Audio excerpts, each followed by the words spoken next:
Doing whatever it takes for our students, this is the Education Forum podcast. Hey everyone, I'm Allison Sillis, the Provincial Community Organizer for OSSTF FEESO. And I'm Martha Haradaway, the President of the Ontario Secondary School Teachers Federation. Today we're here to talk about what matters most to our members, and this is really a topic that affects all of us, bargaining. So let's get into it, what it is, how it works, and how you can get involved. So let's start right at the beginning. What do we mean when we say bargaining? Thanks, Allison. I am so happy to be here on OSSTF's The Education Forum podcast, and I'm really excited about the topics that we're going to be discussing. And I think at the forefront for our members right now is the collective bargaining process. So if I were to say, what is bargaining? It is a negotiated collective agreement between OSSTF FEESO and the government and the employers. And that really is about talking about our working conditions, our salaries, and making improvements to publicly funded education here in Ontario. So let's start right at the beginning. What do we mean when we say bargaining? The definition of bargaining here in Ontario under the education sector is really laid out in a piece of legislation called the School Board Collective Bargaining Act. And that piece of legislation lays out exactly how OSSTF FEESO, employers, and the government engage in negotiating our collective agreements.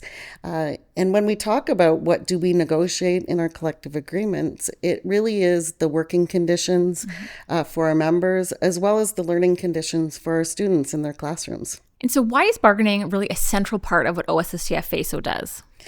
I would say really bargaining is why OSSTF FEESO exists.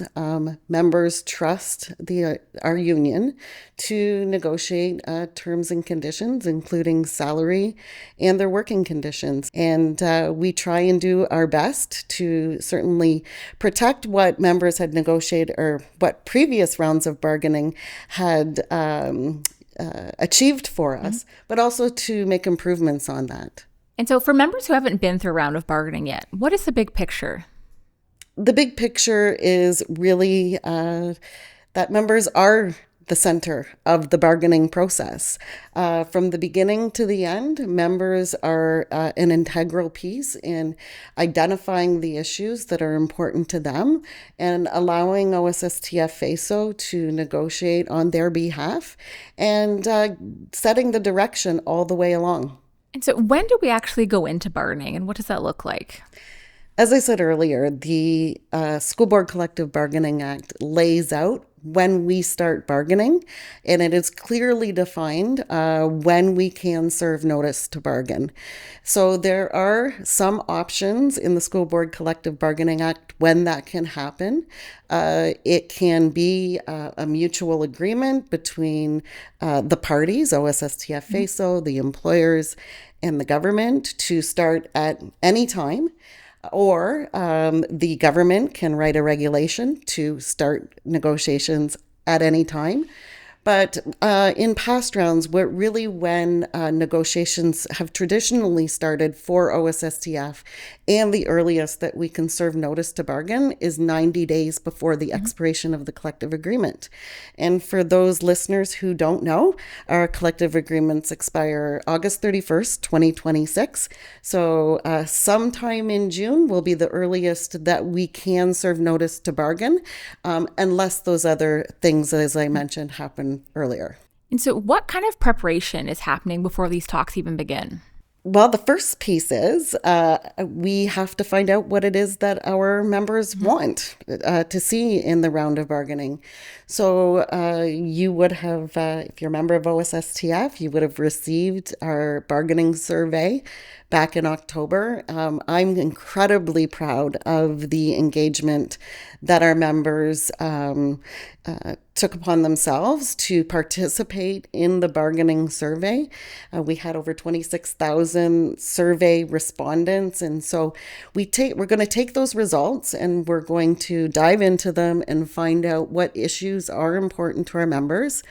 The next step in that is developing our briefs, the proposals that we are going to pass across the table to the employers and the government that the members have identified as their priorities. So right now, our team, led by our Protective Services Department, is working very hard to develop a draft brief.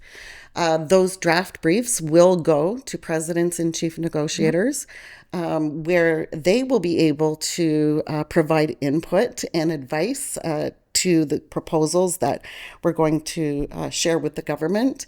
And then ultimately, once we've received that input, then presidents and chief negotiators will approve those briefs, and we will be ready to go and be serving our notice to bargain whenever the time comes to sit down and negotiate our collective agreements. Yeah, and having that brief being brought forward to presidents and chief negotiators really adds that kind of extra layer of accountability. Like, they're making sure the voices of their members are being represented, and it's a really great thing. Absolutely.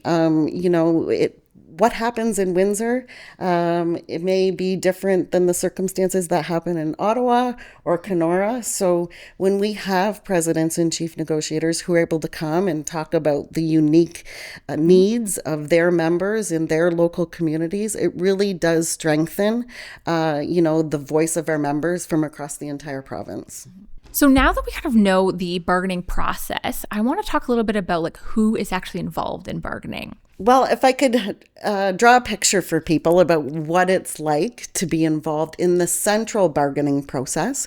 So OSSTF Provincial Office, there is a Part A and a Part B to our collective agreements.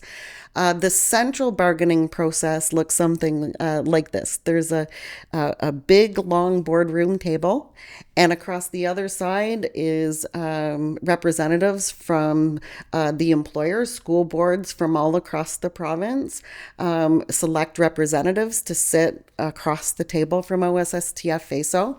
And then there's also government representatives, in which we call them the Crown, in our collective agreements. And on this side of the table, oftentimes we have our lead negotiator and the director of the Protective Services Department, as well as our Associate General Secretary of the Protective Services Department.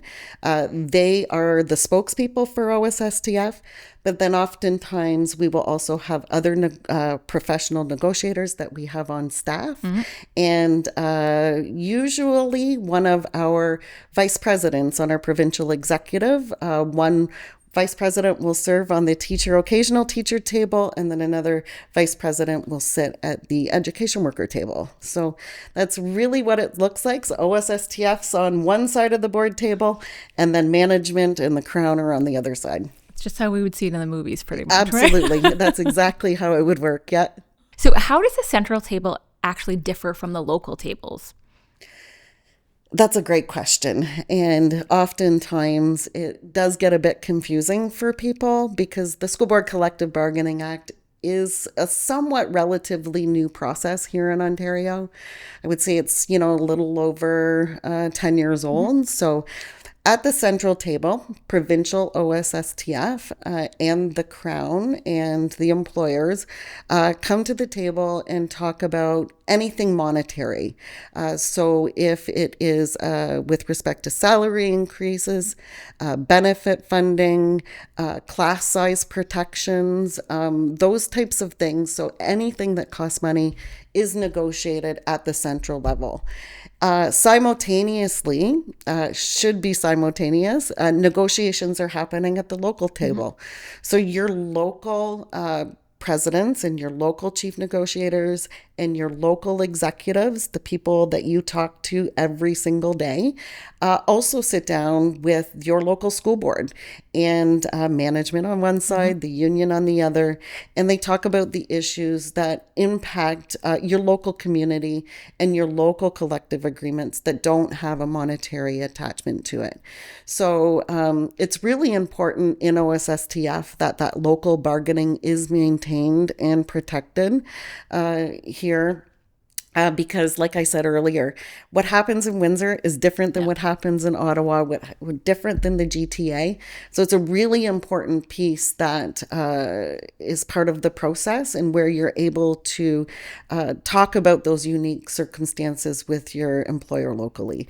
So once all of that's done, once the central's done, and once the local agreements are done, those two agreements come together, and the members have the final say. They are able to say that yes, the terms and conditions that were tentatively agreed to are acceptable, and then you have a full collective agreement. Or they can say no, you didn't quite meet the mark, and then they send their table teams back to try and make those improvements that are important for members. Yeah, that's great. That's a really important piece to recognize, that the members technically have the power in their hands as well to be able to be, voting and deciding on their central, their local agreements, and making sure that they're seeing themselves reflected in it. Absolutely. Like I often say to people, this is not OSSTF's collective agreement. These are our members' collective agreement, and they have to be absolutely center and integral in the process from beginning to end. This is your collective agreement. This is yours to identify the priorities that you want. It's in your hands to make sure that you're defending against any cuts, and also speaking up for the improvements that are so desperately required in Ontario's education system today.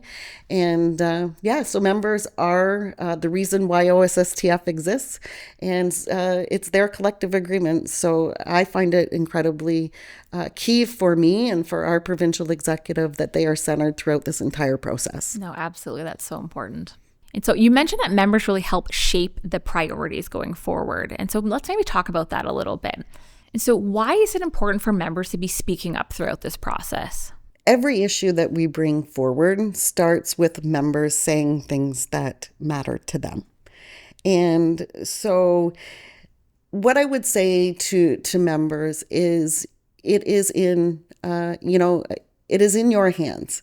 And so you need to be involved in the process all the way along and participating in it. That is how you exercise your voice in our democratic union. And, it's important for people to understand that, we are going to do our best to try and communicate as much as we can. Sometimes that's not always possible because there are confidentiality agreements. There is a level of trust, I would say, within the parties that when you're talking about or negotiating items, that those stay at the table. But OSSTF and we really value, sharing with our members what we can and as often as we can. And what I would say for members, your role in all of this is making sure that you're reading the information, making sure that, you're up to speed on what is happening at the tables. It's incredibly important that we have your contact information so we can make sure that that happens. But engagement in the process, like I said at the beginning, members are the center of why we exist. It is the center of what drives the collective bargaining process. And so, it's important as an individual member of OSSTF FEESO that you become engaged in that process and sign up for the communications and attend or participate in meetings that your union calls for you.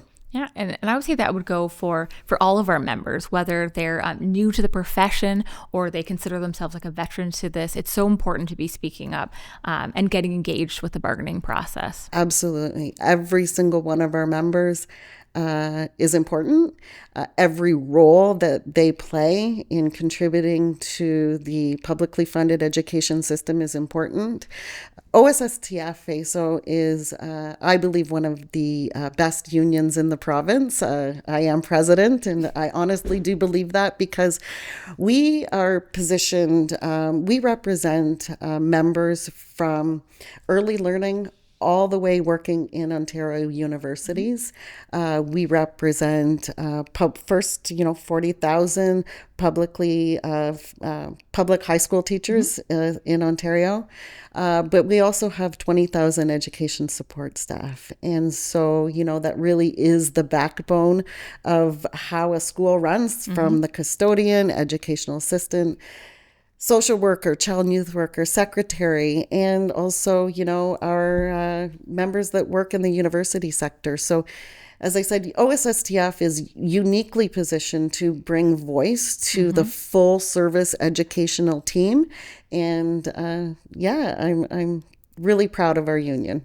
Let's talk about maybe a little bit of what solidarity looks like, especially for some of our newer members who maybe haven't been through a round of bargaining before. What are some ways that they can be, staying engaged? Are these one-on-one conversations really important to be had at work sites, would you say? Absolutely. Having those one-on-one conversations with your colleagues is absolutely critical, and I would say key to our success, because they are working in schools and very oftentimes experiencing some of the same or similar experiences. And so talking about not only the issues that impact them, but why bargaining matters and why publicly funded education matters.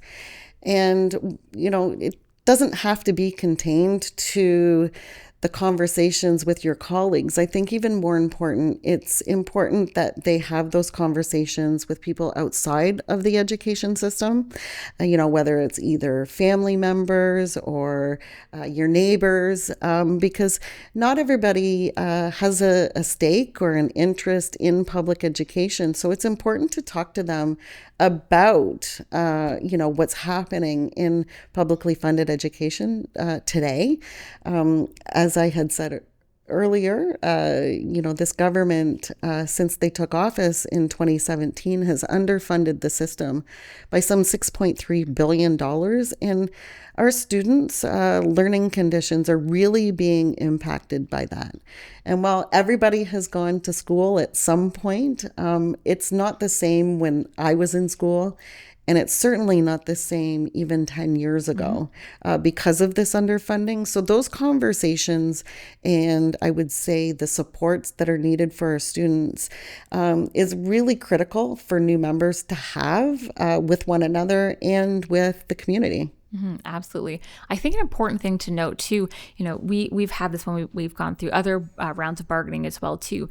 It's not only parents and guardians that we want to be speaking to. Obviously, that's so important. But speaking to those who don't have a child or dependent in publicly funded education is so important, because it's easy to say, I don't have a kid in school. It doesn't really affect me. But everyone is coming out of education, and that's going to be your nurse, your pharmacist, your bus driver, all of these things. And it's so important that they are sharing their voice about how important publicly funded education is, because it is directly affecting them as well too, even if they don't have a child in school right now. Absolutely. You nailed it there. Public education is the greatest equalizer. And that's why it's so important for investments into public education. It gives everybody that equal footing to get off to a good start. And I would say a strong publicly funded education system also drives a strong economy. Yeah. And, when you have a well-educated workforce in Ontario, that is what gives you the leg up from other jurisdictions. So we have done the research before. For every dollar you invest in publicly funded education, $1.30 is returned to Ontario's economy. So, we have to look at it as not an expense, not a budget line, but an investment into Ontario's future. So what can members really expect to hear from the union as we are progressing through bargaining? We are, like I said, we're going to try and be as transparent as possible. We are going to keep you informed every step of the way about where we are in the process. They can expect to hear updates that we are able to share through our bargaining bulletins. And, they can expect to not only hear from me, but they can expect to hear from their local leaders as well. And so, like I said, that's why it's so incredibly important that they keep themselves informed, that we have your up-to-date contact information so we can get that information to you quickly. And there's also lots of different avenues to receive that information, not only your email, but social media, of course, this podcast. And I think they can expect to hear that provincial OSSTF is working really hard on their behalf to do the best that we can for the members in our membership. Thanks, Martha. I think that was a really great point that you brought about this idea of standing together in unity and the strength in our solidarity as our members. Thank you so much. Yeah. Thanks to everyone so much for listening today. Whether you're an OSSTF member or you're joining us just as a show of solidarity, thank you so much for spending your time here with us. So if you have any questions for us, you can email us at podcast@ossstf.ca and we can get to them in a future episode. So this has been the Education Forum podcast. For more information on our latest campaign, you can visit underfunded.ca.